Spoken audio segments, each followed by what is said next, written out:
बिस्मिल्लाहिर्रहमानिर्रहीम। अस्सलाम वालेकुम स्टूडेंट्स।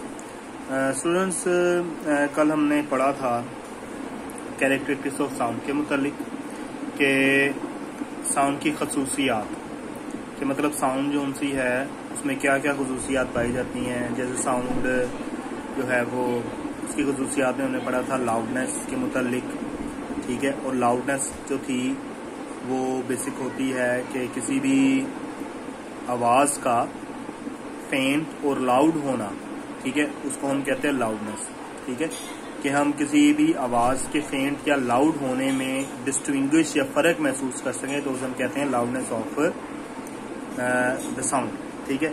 ये मुख्तलिफ 3 चीज़ों पर मैंने आपको बताया था, फैक्टर हैं इसके, 3 फैक्टर हैं जिसपे ये डिपेंड करती है लाउडनेस, जैसे amplitude, area of vibrating body और distance from the vibrating body. ये मैंने अपने डिटेल से मैंने आपको समझा दिया था। आज हमने टॉपिक पढ़ना है वो है हमारा पिच। पिच से क्या मुराद? Pitch is the characteristics of sound by which we can distinguish between a shrill and a grave sound, ठीक है।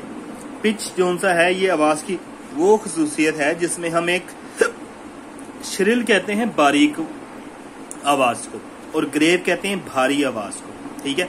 एक बारीक और एक भारी आवाज में जब हम फर्क महसूस कर सकते हैं तो ऐसी आवाज को हम उसके कहेंगे पिच ऑफ द साउंड, ठीक है।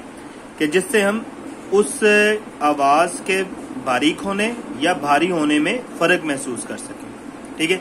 It depends upon a frequency. A higher pitch means a higher frequency. Frequency की आपको मैंने डेफिनेशन बताई हुई है, फ्रिक्वेंसी से क्या मुराद है कि इट डिपेंड्स ऑन फ्रिक्वेंसी, यानी कि ये फ्रिक्वेंसी पे डिपेंड करेगी। A higher pitch means a higher frequency and vice versa. The frequency of a voice of ladies and children are higher than that of man. जिन की frequency ज्यादा होती है ना, जैसे औरतें हो गई और बच्चे हो गए, इनकी फ्रिक्वेंसी ज्यादा होती है, ठीक है। जिससे जो उनसे है ना इनकी आवाज जो उनसी है वो बारीक होती है, ठीक है। यानी कि आप यूं कह दो कि अगर किसी चीज की या किसी आवाज की फ्रिक्वेंसी ज्यादा है तो उसका मतलब उसकी आवाज बारीक होगी, जैसे बच्चे और लेडीज की आवाज, ठीक है, औरतों की आवाज। लेकिन जो मर्दों की जो आवाज होती है उसकी फ्रिक्वेंसी जो उनसी है वो कम होती है, जिसकी वजह से मर्दों की आवाज भारी होती है। Therefore the voice of ladies and children is shrill end of high pitched. The relation between frequency and pitch is illustrated in the figure। अच्छा, ये इन्होंने पिच के मुतालिक बताया हुआ। देखो पिच से क्या मुराद है, लो पिच, और ये हाई पिच के मुतालिक यहाँ पे बताया हुआ है, ठीक है। ये अगर आप गौर से देखें तो लो पिच के अंदर देखो तो यानी कि यहाँ पे जो वेव्स बन रही हैं ये बड़ी वेव्स बन रही हैं, यानी कि 1 सेकेंड में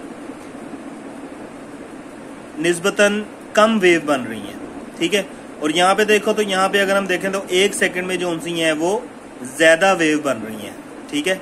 जिसकी वजह से जो उनसा है ना इसकी यहाँ पे इसकी फ्रिक्वेंसी जो उनसी है वो बढ़ गई और यहाँ पे इसकी फ्रिक्वेंसी कम हो गई। फ्रिक्वेंसी क्या था कि अगर कोई 1 सेकंड में जितनी वाइब्रेशन कोई बॉडी कंप्लीट करती है तो उसकी फ्रिक्वेंसी कहलाती है। 1 सेकंड में जितनी वाइब्रेशन होंगी वो उसकी फ्रिक्वेंसी कहलाएगी। अब देखो यहाँ पे अगर मैं फर्ज करता हूँ ये यहाँ से लेकर यहाँ तक ये 1 सेकंड का टाइम है, यहाँ से यहाँ तक अगर 1 सेकंड का टाइम है तो 1 सेकंड के टाइम में यहाँ पे 2 वेव बन रही हैं।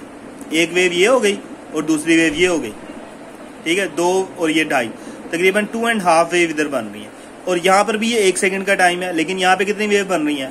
एक वेव, ये दूसरी वेव, ये तीसरी वेव, और ये जो उनसी है तकरीबन 3.5 वेव बन रही हैं। तो इधर जो उनसी है फ्रिक्वेंसी हाई हो गई और इधर फ्रिक्वेंसी जो उनसी है वो लो हो गई। ये जो फ्रिक्वेंसी है ये इसकी मिसाल है जैसे बच्चों की और औरतों की आवाज़, क्योंकि उनकी फ्रिक्वेंसी ज़्यादा होगी। और ये जो मिसाल है ये है मर्दों की आवाज़ की, जैसे कि उनकी फ्रिक्वेंसी चूँकि लो होती है, ठीक है, इसलिए जो उनसी है उनकी जो है ना पिच भी लो होगी और उनकी आवाज़ जो है वो निस्बतन भारी होगी, ठीक है। तो ये तो हो गया पिच के मतलब। फिर उसके बाद है क्वालिटी। क्वालिटी से क्या मुराद है? The characteristics of sound by which we can distinguish between two sound of